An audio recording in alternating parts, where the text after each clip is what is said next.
TRC, reli yetu, maendeleo yetu, taifa letu, kazi iendelee, tunavuka bora. Niko mbele yenu kuweza kuwaelimisha au kuelezea ni namna gani tunatakiwa kukabiliana na mazingira yetu wakati wa utekelezaji wa ujenzi wa reli hii ya kisasa. Mradi huu utapita kwenye mazingira yetu.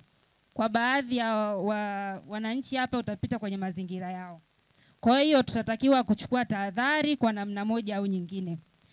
Kwanza kabisa, katika ujenzi wa reli hii ya kisasa, ujenzi wa tuta la reli unahitaji udongo ili kuweza kuinua tuta kwa baadhi ya maeneo.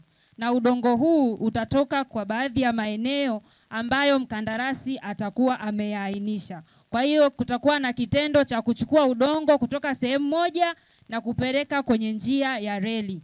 Kwa yale maeneo ambayo udongo utakuwa umechimbwa, kutakuwa na mashimo yatakuwa yakitengenezwa kama mashimo.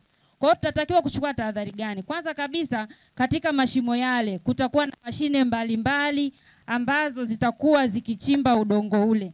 Kwa hiyo tutatakiwa tusifanye shughuli zetu katika maeneo hayo ya mashimo. Shughuli zetu za kibinadamu ni kama vile wakati wa mvua kwenye mashimo hayo kutakuwa na maji.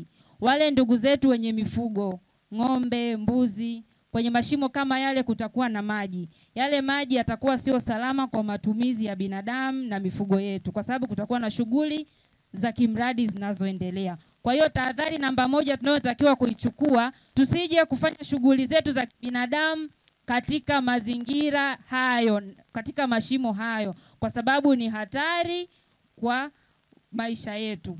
Lakini kingine, katika ujenzi wa mradi huu kutakuwa na matumizi ya mawe. Kama tunavyofahamu, kwenye njia ya reli kuna kokoto zinazowekwa. Sasa hizi kokoto zitapatikana kwa baadhi ya maeneo yetu.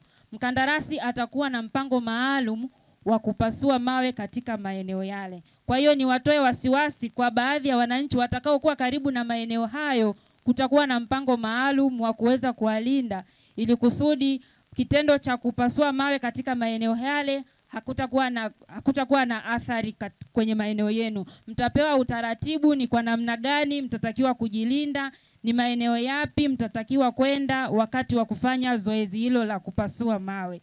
Sambamba na hilo, katika ujenzi wa tuta la reli, yapo majani yatakayokuwa yakipandwa pembezoni mwa tuta.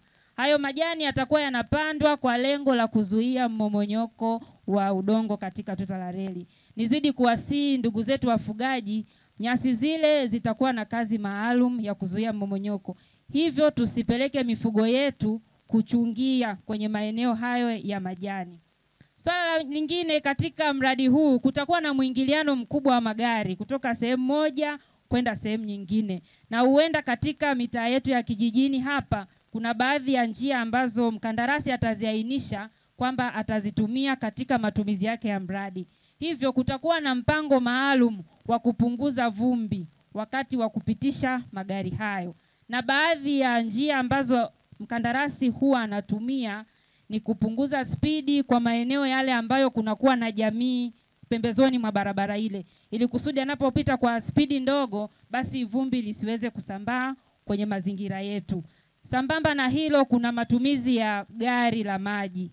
Gari litakuwa linapita kwenye barabara elekezi ambazo mkandarasi atazitumia ili kuweza kupunguza vumbi kwa jamii na zaidi kutokuchafua mazingira.